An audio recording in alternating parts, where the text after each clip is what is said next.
This is Mike Arrington with TechCrunch. Today we have Glenn Kelman, the CEO and co-founder, founder. No, I'm not a founder of Redfin. No, the CEO of Redfin, a Seattle-based startup that is disrupting the real estate market. We also have James Slavitt with us as well, who's on the board of the company. He's with partner with Greylock. Hey guys. Hi. Hi, Mike. So you have absolutely no news to announce today, but we had the opportunity to sit down with you. Your business is exploding in a good way. The business is exploding. In a good way. In a good way. And mostly. so wanted to just talk to you about, how things are going.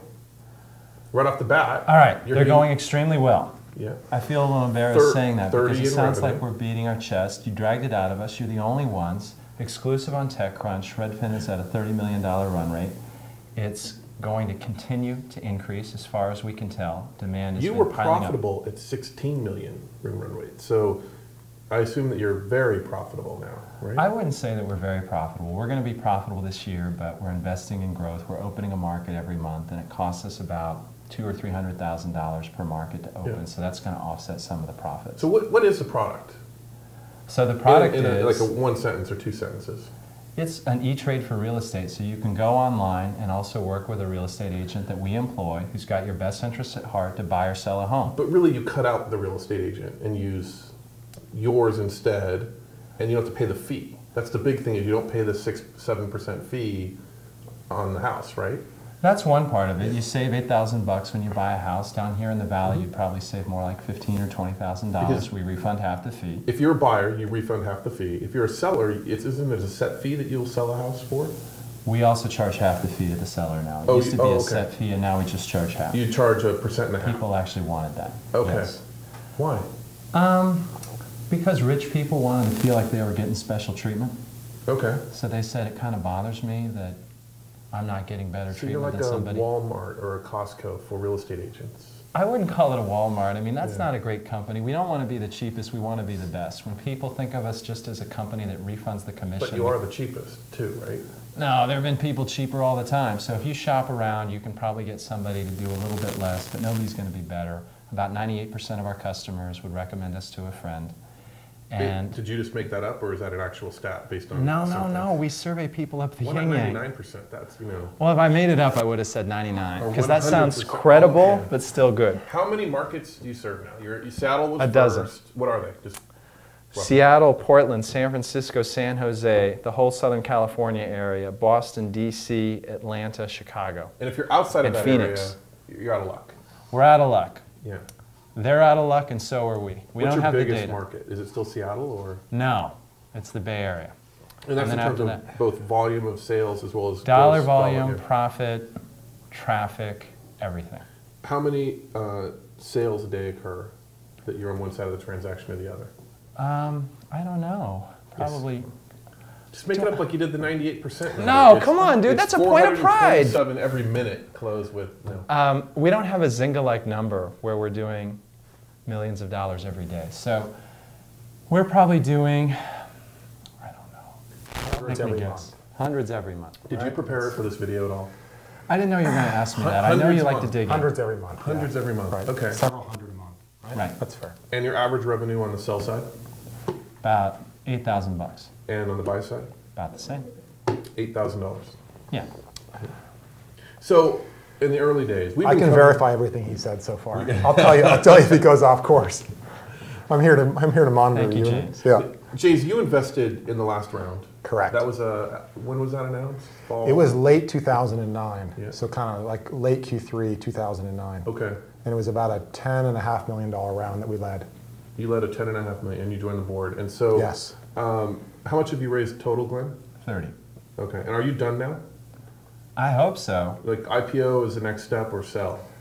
I think it's more likely that we go public, and I'm not predicting that we will anytime soon, but nobody's going to want to buy us because it's such an operationally intensive business. So it's not like Yeah. Google or Plus, you MSN is pissed going to off be an interested. entire industry. Well, we try to be more diplomatic than that, but yes, we But fight not for really. the Like consumer. you told me some really interesting war stories about. Maybe lately you have, but in the early Why days. you got to stir the shit? Why you got to let it fly, I'm Mike? just trying to get to the meat. I'm of the a matter. lover, not a fighter. But yes, Like there you have didn't you say been- they threw a brick through your window, or there's some death threats? Or, like the realtors are pissed because you're sort of undercutting their business.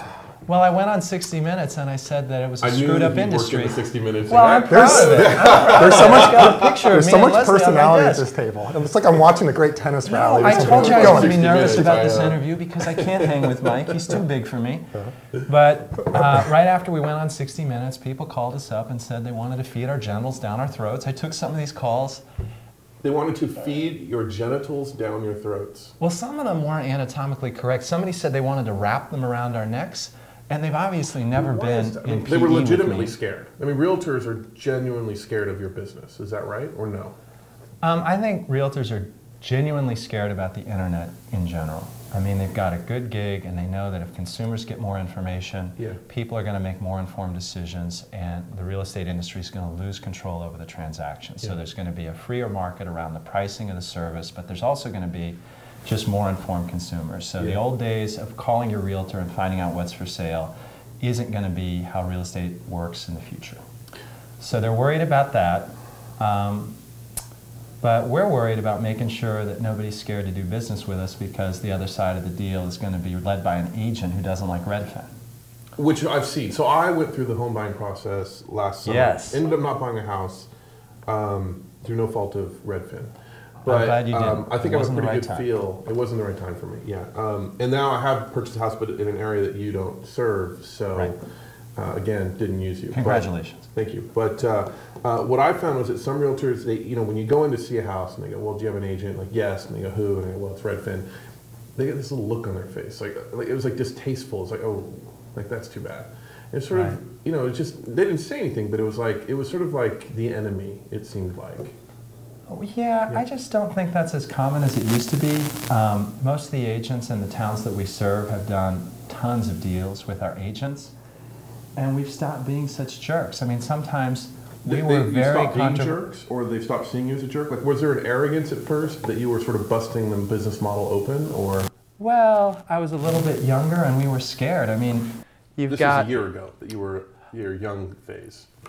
I like to think of myself as still young, You know what especially with the sucks? makeup that I'm You're wearing. doing real revenue, you're profitable, and now you've lost it. You're like, you're trying to make No, friends I'm with not the selling industry that out. you've been in the process of destroying. I think you So- can stand up for the consumer in the most unapologetic and unmitigated way without giving the middle finger to the other agents who are working with them. So at the beginning, we were scared. We had a few $100,000. We were never born with a silver spoon in our mouth. We were always worried about running out of money. We were trying to do something very difficult. We didn't know what we were doing. And the first thing we said is we want to change this industry for the better. People reacted with hostility. We reacted with hostility. And now everybody's calmed down. And that doesn't mean that we've sold out. We're still going to fight for the consumer, but it doesn't mean that we're going to pick a fight with every real estate agent in every neighborhood. There's a balance.